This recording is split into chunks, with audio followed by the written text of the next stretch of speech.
रामभाऊ, तुमचं व्याख्यान ऐकायच्या अगोदरच माझं डोकं दुखायला लागलं आणि व्याख्यान ऐकलं तर माझी कवटीच फुटायची. फुटल कवटी? हा, तुमच्यामुळे तशी वेळ झाली. किती उशीर केला तुम्ही? कवटी फुटल होय? उतरे गाडी गोट्या गाडी बाजूला घे, उतरा इथं खाली उतरा. कशाला उतरा, बाळू. तुमच्यामुळे तरी अवस्था झाली. या निमित्ताने मला आज कळलं की पाटलांना सुद्धा डोकं आहे. काय बोलताय पाटील? अरे हा? पण रामभाऊ, तुला अक्कल पाहिजे ती. कुणाला सोबत घेऊन चाललोय आपण?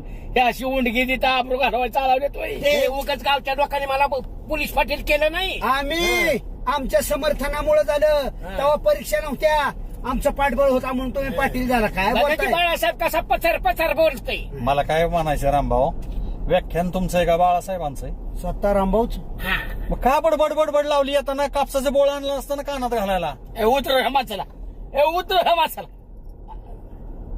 ए गोट्या, हा? ह्याच्या पुढच्या हाती लाव गाडी दाब. जो आपण 2-2 घास खाऊ. ए बाळो, 2-2 घास खाऊ की आज 1.5 किलोमीटर नाही गाडी किती लगेच भूक लागली का तुला? आर्मी खाल्लं नाही काय रामभाऊ? उपाशी पोटी आलो या. अरे तिथं व्याख्यान ऐकून भरेलच की पोट. गाडीत पेट्रोल आहे पण आमच्या ए पोटात बाबा, काय? तो एका नीट कर गाड्या, नाही तर अख्खं गाव आमच्या अंगावर येईल. ढसा ढसा रोक रडत्यात. पाऊस पडतो का व्याख्यानाचा शब्द आहेत पण त्यात. लोकांनी रडू दे, तू रडू नको फक्त. आणि आमच्या डोळ्यातनं पाणी काढू नका. हा. सुभाषराव, जी गोष्ट आत्मीयतेनं म्हटली जाते ना, आपोआप हृदयातून पाणी साकारत. मग बाळासाहेबच का खुर्शी खाली लपलं होतं मग? अरे मला पुढे बसायचं होतं, मला मागा वाका येतं रामभाऊ. बर का, रामभाऊ, दुसरी गोष्ट दुसरी नाही तिसरी नाही, तू का बस. ए नाश्ता काहीतरी खायला वडापाव नाही तर बस. सुभाषराव, त्या व्याख्यानात फॉरनर लेडीज आहे बर का, इंग्लिश मध्ये बोलणारे, प्रस्तावित तेच करणार माझ्या व्याख्यानाचं. अरे तो लेडीज बघायला चाललाय का?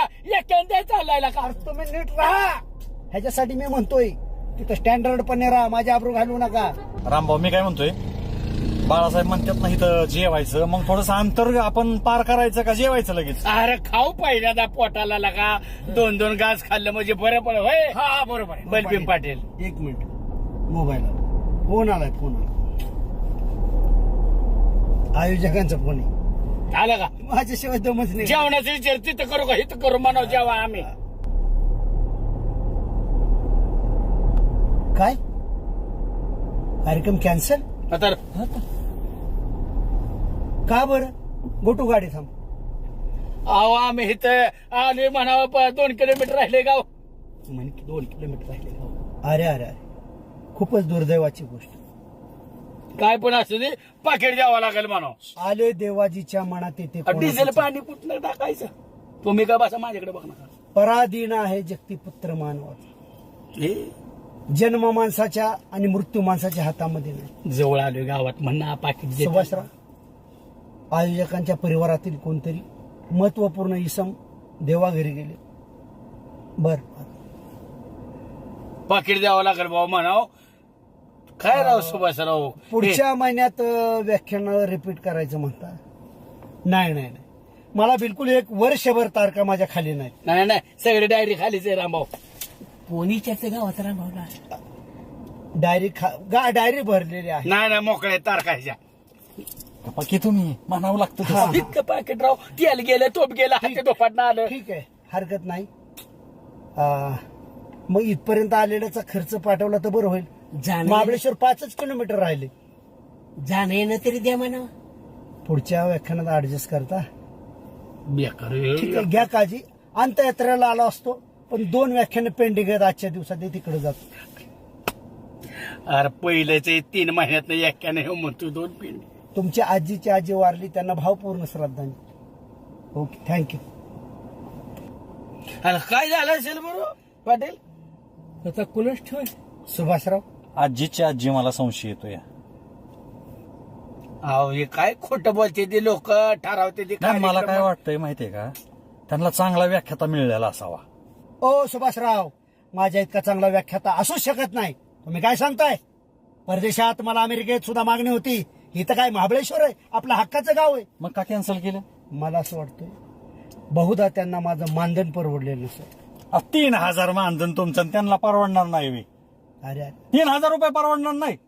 सुभाषराव, किती पान उतारा कसं करा.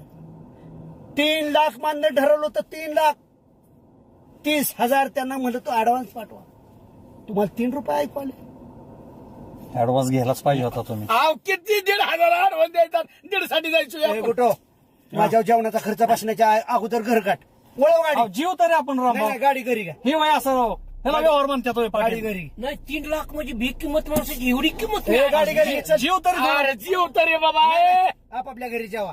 मस्ती आली काय तुम्हाला? पान उतार लावला काय माझा? हा तिथं काय झालंय महाबळेश्वर मध्ये माहीत झालंय. आता तुम्हाला तर जेवायचं सुचत आहे. अरे काहीतरी नाही, दुसऱ्याबद्दल काहीतरी आत्मीयता बाळगा. चांगला दुसरा सुभाषराव म्हणते ते बरोबर आहे. चांगला कोणतरी मेळ असेल चांगला माझ्याशिवाय असू बोलणार. शकत नाही. काय सांगताय तुम्ही? तुला कसं कॅन्सल ए, केलं की वळवू का? अरे, वळवू का गाडी? बरं, वळवा. काय कुणाच्या हातात आहे का? ए वळव गाडी माघारी. हा वळव गाडी. पण मला आश्चर्य वाटते बरं का सुभाषराव, एवढ्या भीक किंमत माणसाला 3 लाखाची किंमत कशी काय आली? अहो माझं चुकतंय. मी बेकिमतीच्या माणसाला घेऊन जातो ना इकडं तिकडं. तुम्हाला महत्व कळत नाही जवळच्या माणसाचं. तुम्ही चला मला मोठेपणा हा. दाखवायला. आम्ही काय आलो नाही मागं लागत तुमच्या. बायकांनी घरी जोडू नाही, शिव्या बिव्या देऊ नाही म्हणून म्हटलं विरंगुळा व्हावा, तुम्हाला कुठेतरी फिरता यावं म्हणून मी चालवलं होतं. माझ्यावर जाणता होय. प्रेमापोटी उपाशी तपाशी आला बाळासाहेब का हो? बाळासाहेब आजपासून अद्दली विकत घेतली बरं का. आम्ही म्हणत होती ह्याच्या नका ना दिला करो. हे देऊ हो, मला माहिती किती घाणा करतो सगळ्या हा. कामाचा. हे बघा इथनं पुढे तुमची जर व्याख्यानं कॅन्सल व्हायची नसतील रामभाऊ, तर एकाच विषयावरती व्याख्यान करत चला. सगळ्या व्याख्यानाचा विषय एकत्र करता दुसरा करतोय हो. नाही, नाही, नाही. श्रोत्यांना पण कळत नाही. ऑलराऊंडर त्याला तर म्हणायचं. हितनं पुढं बर. हितनं पुढं मी तुम्हाला बर. कधीच व्याख्यानाला नेणार नाही. कारण का तुम्हाला त्याचं ज्ञानच नाही. अरे ती डायरी तुझी मोकळी पडली न कुठंच नेणार. मोकळं व्हायचं काय? आधी भरलेली म्हणल्यावर दुसरी मोकळं राहणारच की. तुला व्याख्यानाच्या तारखा मिळाल्या तर बरं आम्हाला उद्या दुर्दैव